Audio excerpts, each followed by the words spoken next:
प्रणाम दोस्तों। आज के इस वीडियो से हम एक नई चीज शुरू करने वाले हैं जिसमें हम कई भारतीय लेखक, कई विदेशी भी लेखक, उनके बारे में, उनकी जीवनी पर चर्चा करेंगे, उनकी यात्राओं पर चर्चा करेंगे। तो आज के जो हमारे लेखक हैं उनका नाम बताने से पहले मैं उनकी एक जर्नी की छोटी सी कड़ी बताना चाहता हूँ। ये एक कंपनी में काम कर रहे थे। उस समय इनके बॉस से इनकी ज्यादा बनती नहीं थी और यूजली उस फर्म में 3 साल में किसी भी आदमी का प्रमोशन हो जाता था, चाहे वो बहुत खराब ही परफॉर्मेंस क्यों ना हो, बहुत एवरेज परफॉर्मेंस, खराब तो नहीं कह सकते बट बहुत एवरेज परफॉर्मेंस क्यों ना हो, लेकिन इनका प्रमोशन नहीं होता रहा था क्योंकि ये जो थे इनको इनके बॉस से बनती नहीं थी। और इसी फ्रस्ट्रेशन के नाते उन्होंने फैसला किया कि अब मैं काम ठीक से नहीं करूंगा, क्योंकि ये बॉस मेरा प्रमोशन करने वाला है नहीं, तो यार काम करके क्या मतलब। तो ये अपने बॉस को ये काम करना भी नहीं चाहते थे और साथ ही साथ कुछ और करना चाहते थे। तो ये क्या करते थे, जब बॉस इनको देखता था तो ये अपने कंप्यूटर में कुछ और खोल देते थे, काम वाली चीज, और जब बॉस चला जाता था तो अपनी कुछ यादें कॉलेज की लिखा करते थे कंप्यूटर पे। उन्होंने सोचा नहीं था कि एक दिन ये किताब छप जाएगी या एक बहुत बड़ी सक्सेसफुल किताब हो जाएगी, पर उन्होंने ऐसी शुरुआत की। तो ऐसे करते करते फिर कुछ सालों की मेहनत के बाद इनकी पहली किताब छप गई। और किताब छपना भी इतना आसान नहीं था। किताब लिखने के बाद, कुछ लोगों से सलाह लेने के बाद, जब इन्होंने फैसला किया कि इसको किताब के रूप में या इसको एक पुस्तक के रूप में, नॉवल के रूप में छपाया जाए, तो उतनी आसान जर्नी नहीं थी। उसके लिए भी उन्होंने 2 साल का स्ट्रगल करना पड़ा। उसके बाद इनकी किताब छपी। क्या कोई गेस कर सकता है दोस्तों कि हम किस लेखक के बारे में बता रहे हैं? ये बहुत अभी इंडिया की यंग सेंसेशन है, काफी यूथ में इनका नाम है। Any guess? चलिए कोई बात नहीं, मैं बताता हूं दोस्तों। चेतन भगत। आज हम जिस लेखक के बारे में बात करेंगे वो है चेतन भगत। यूथ में तो इनका नाम बहुत पॉपुलर है। इनकी कई सारी नॉवेल्स बेस्ट सेलिंग हो चुकी है। बॉलीवुड में भी इनका कंट्रीब्यूशन है। इनकी कई सारी नॉवेल्स के ऊपर पिक्चरें बन चुकी हैं। तो आज हम चेतन भगत के बारे में बात करेंगे। तो दोस्तों 22 अप्रैल 1974 में दिल्ली में इनका जन्म हुआ था। इनका परिवार नारायणा विहार वेस्ट दिल्ली में रहता था। इनके पिताजी आर्मी में लेफ्टिनेंट कर्नल थे और इनकी माताजी एग्रीकल्चर डिपार्टमेंट में थी, गवर्नमेंट की तरफ से। इन्होंने अपनी शुरुआती शिक्षा आर्मी पब्लिक स्कूल से पूरी की। उसके बाद इन्होंने आईआईटी दिल्ली ज्वाइन कर ली, जिसमें 1995 में ये वहां से पास हो गए और इनके पास बीटेक की डिग्री हो गई मैकेनिकल इंजीनियरिंग से। इसके बाद इन्होंने और ज्यादा शिक्षा के लिए आईआईएम अहमदाबाद ज्वाइन कर लिया और 1997 में वहां से भी ये पास हो गए पीजीआई डिग्री के बाद। और एक किस्सा और है कि आईआईएम अहमदाबाद में ही इन्हें एक लड़की से प्रेम हो गया, अनुषा सूर्य नारायण, जिन्हें हम अब अनुषा भगत के नाम से जानते हैं, जो इनकी अब पत्नी है। इन दोनों के बीच, दोनों आईआईएम अहमदाबाद में पढ़ते थे, दोनों के बीच वहां प्रेम हुआ और दोनों ने 1 साल बाद शादी कर ली। अभी उनके 2 बच्चे भी हैं, ईशान और श्याम भगत, जो भी ट्विन चाइल्ड हैं। आईआईएम अहमदाबाद के कैंपस से ही इनको नौकरी मिली। डायरेक्ट नौकरी इनको हांगकांग मिली और ये काफी समय तक हांगकांग रहे। हालांकि जो इनका पहला फर्म था वहां 6 महीने की नौकरी ये कर पाए। उसके बाद उस फर्म का ही दिवाला निकल गया और वो कंपनी बंद हो गई। इसके बाद हांगकांग में ही बहुत बड़ी बैंकिंग कंपनी गोल्डमैन सैक्स इन्होंने ज्वाइन की और वहां काफी समय तक काम किया।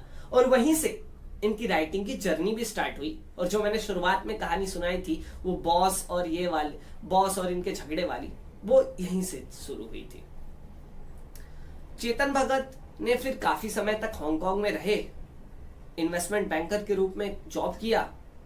डच बैंक में भी इन्होंने कुछ समय नौकरी की और 2009 में इन्होंने पूरी तरीके से अपनी जॉब क्विट कर दी और राइटिंग पर फुल फोकस शुरू किया। चेतन भगत साथ ही साथ टाइम्स ऑफ इंडिया और दैनिक भास्कर जैसे बड़े भारतीय अखबारों के लिए कॉलम्स भी लिखते हैं, जो कि हमेशा छपते रहते हैं। 2010 में टाइम मैगजीन ने इन्हें 100 most influence people in the world में भी जगह दी थी। तो आइए जानते हैं इनकी कुछ नॉवेल्स के बारे में। इन्होंने 9 फिक्शन नॉवेल्स लिखी हैं और 3 नॉन फिक्शन नॉवेल्स लिखी हैं। तो आइए जानते हैं पहले इनकी 9 फिक्शन नॉवेल्स के बारे में। अब आप में से बहुत लोग पूछेंगे फिक्शन और नॉन फिक्शन नॉवेल्स क्या होती हैं।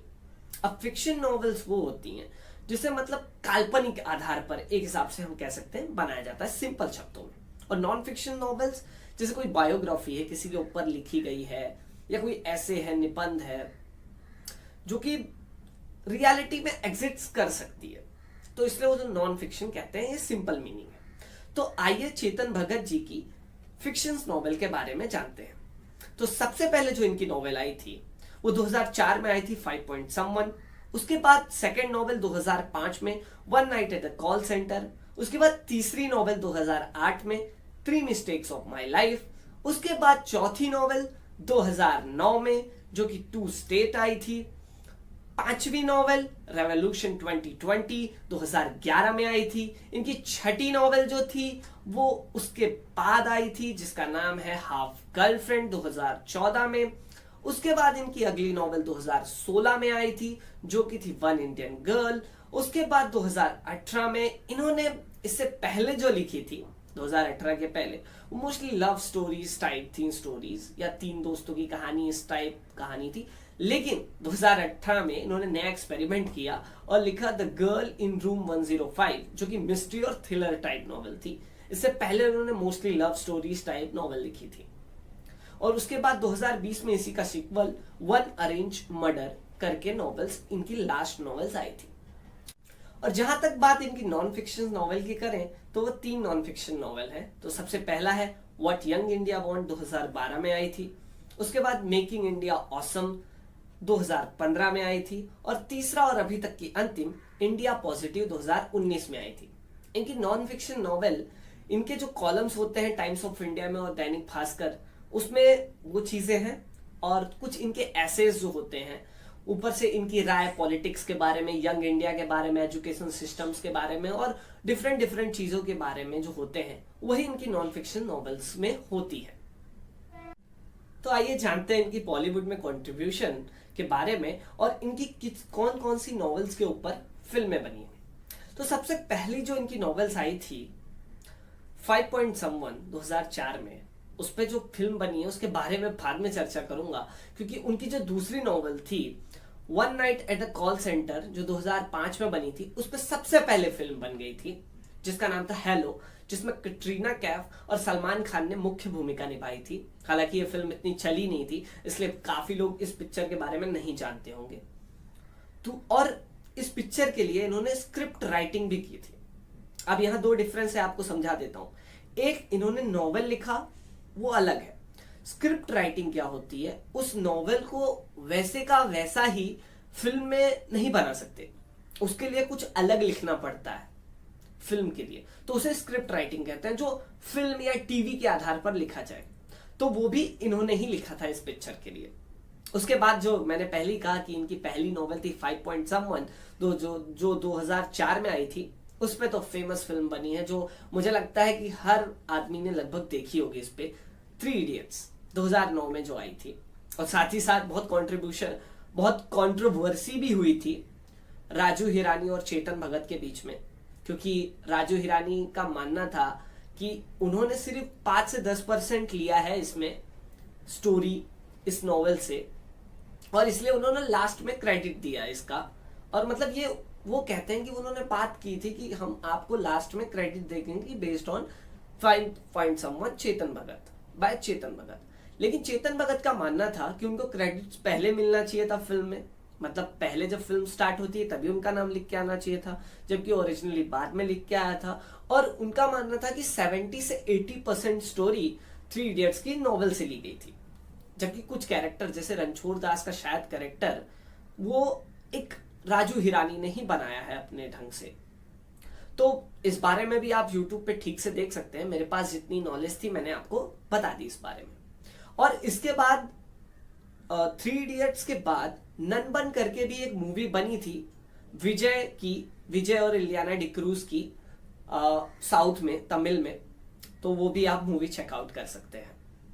उसके बाद इनकी जो नेक्स्ट नॉवेल थी 2008 में, जो इनकी तीसरी नॉवेल थी, उस पर भी मूवी बनी, 3 मिस्टेक्स ऑफ माई लाइफ। उस पर मूवी बनी काय पोचे 2013 में जो आई थी, जिसमें आप सब जानते होंगे लगभग दिवंगत अभिनेता सुशांत सिंह राजपूत ने मुख्य भूमिका निभाई थी। उसमें राजकुमार राव और अमित साध भी थे। वो फिल्म बहुत चली थी, तो वो भी इन्हीं की नॉवेल पे बेस्ड थी। साथ ही साथ इसकी भी स्क्रिप्ट राइटिंग चेतन भगत ने और सह स्क्रिप्ट राइटर्स के साथ मिलके की थी।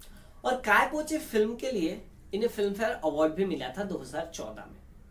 इसके बाद इनकी जो नेक्स्ट नॉवेल थी 2009 में जो आई थी, टू स्टेट करके, जिसमें ये अपनी ही मैरिज के बारे में, अपनी ही लव स्टोरी के बारे में इस नॉवेल में इन्होंने बताया है। उस पर भी फिल्म बनी थी, जिसमें अर्जुन कपूर और आलिया भट्ट ने मुख्य भूमिका निभाई थी, और उसका नाम भी था टू स्टेट मूवी का नाम, जो 2014 में आई थी और वो भी काफी हिट रही थी। इसके बाद 2014 में जो इनकी नॉवेल आई थी हाफ गर्लफ्रेंड, उस पे 2017 में मूवी बनी थी हाफ गर्लफ्रेंड करके, जिस फिल्म को इन्होंने प्रोड्यूस किया था एकता कपूर, शोभा कपूर के साथ मिलके। हालांकि वो फिल्म ठीक ठाक चली थी, उसके बारे में आप ज्यादा जानते होंगे मुझसे। इन्होंने किक फिल्म जो सलमान खान की आई थी 2014 में, उसमें के लिए भी स्क्रिप्ट राइटिंग लिखी थी साथियों के साथ मिलके, मतलब जो और भी स्क्रिप्ट राइटर थे साथ में, अकेले नहीं लिखी थी। वो एक शायद साउथ फिल्म की कॉपी थी, रीमेक थी। तो इन्होंने साथ ही साथ नॉवेल्स के साथ साथ अपना बॉलीवुड में भी कंट्रीब्यूशन दिया हुआ है। साथ ही साथ चेतन भगत ने नच बलिए 7 में, जो कि डांस शो है, उसमें जज के रूप में भी एज ए मुख्य जज थे। तो आइए जानते हैं कि चेतन भगत को लोग इतना प्यार क्यों देते हैं, उनकी राइटिंग को इतना लव क्यों मिलता है। तो सबसे पहला कारण है, इनकी राइटिंग जो होती है वो काफी सिंपल होती है। कई सारे नॉवेल्स आप पढ़ेंगे, उसकी राइटिंग बहुत हार्ड हो जाती है कि मतलब कुछ कुछ चीजें समझ में नहीं आती। आप अगर इनकी नॉवेल पढ़ेंगे तो इनकी जो राइटिंग है वो काफी सिंपल है, स्ट्रेट फॉरवर्ड है, आप इजीली समझ जाएंगे। और ऐसा कह सकते हैं कि अपनी रोज की बोलचाल भाषा जो हम बात करते हैं हिंदी में, वो आप इजीली समझ सकते हैं। लेकिन अगर मैं शुद्ध हिंदी में बोलूंगा तो चीजें शायद आपको कम समझ में आएंगी। तो बस ये है।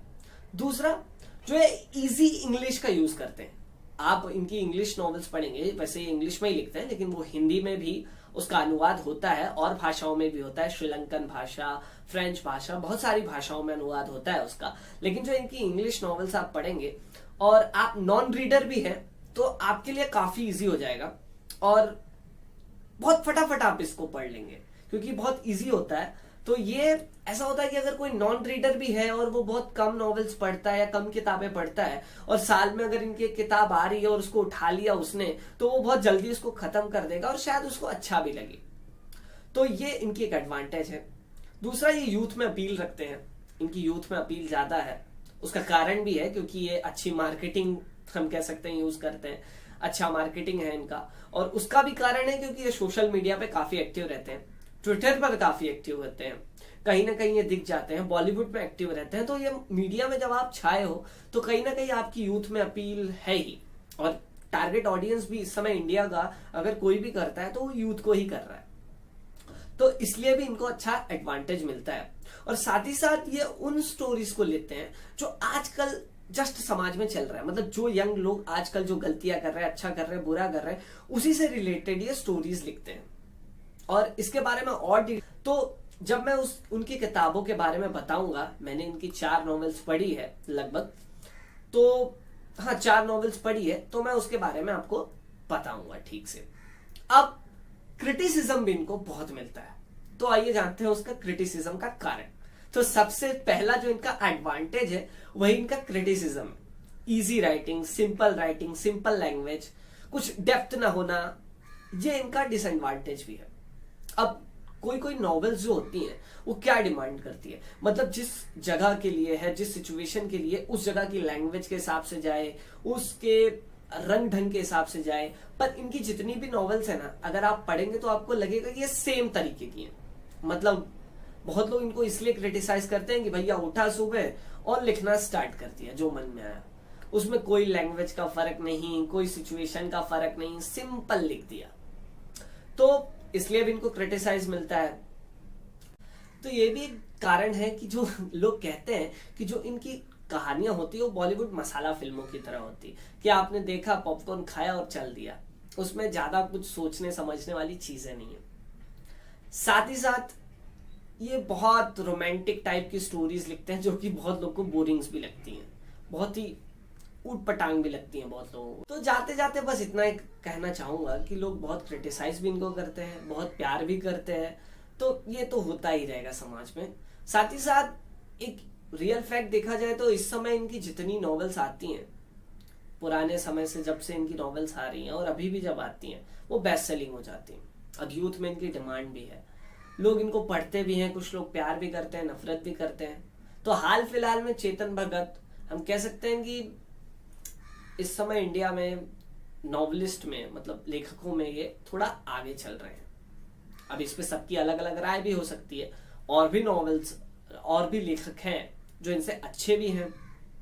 तो जाते जाते मैं कहना चाहूंगा कि जो भारतीय साहित्यिक इतिहास है वो बहुत अद्भुत है, बहुत महान है और बहुत बड़ा है। यहाँ पे प्रेमचंद, फणीश्वरनाथ रेणु, अज्ञेय, सूर्यकांत त्रिपाठी निराला जी, हरिवंश राय बच्चन जी, ऐसे कई लेखक हैं, महादेवी वर्मा जी, प्रभा खेतान जी, ऐसे बहुत सारे हैं, उषा प्रियमप्रदा जी, ऐसे बहुत सारे लेखक लेखिकाएं हैं जिन्होंने अपनी रचनाओं से मंत्रमुग्ध कर दिया है लोगों को। और उसके आगे अगर आप उनसे चेतन भगत को कंपेयर करेंगे तो शायद वो कहीं नहीं खड़े हो पाएंगे, क्योंकि वो जो आज उपन्यास या लेखन लिखते हैं, नॉवेल्स लिखते हैं, वो आजकल की सोसाइटी के हिसाब से रेलेवेंट लिखते हैं, जो तुरंत चल रहा है यंग इंडिया में या जो हो रहा है। तो इसलिए भी उनका क्रिटिसिज्म अधिक होता है कि जो लोग उन टाइप के उपन्यासों को पसंद करते हैं, पुराने उपन्यासों को पसंद करते हैं, उनमें जो गहराई है, जो डेप्थ है, वो शायद इनके उपन्यासों में नहीं मिलेगी।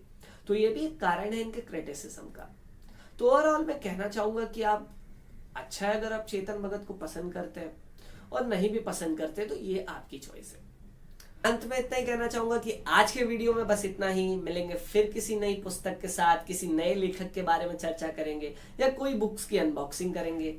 तो आज के वीडियो में फिलहाल इतना ही, मिलेंगे फिर किसी नए वीडियो के साथ, तब तक के लिए धन्यवाद।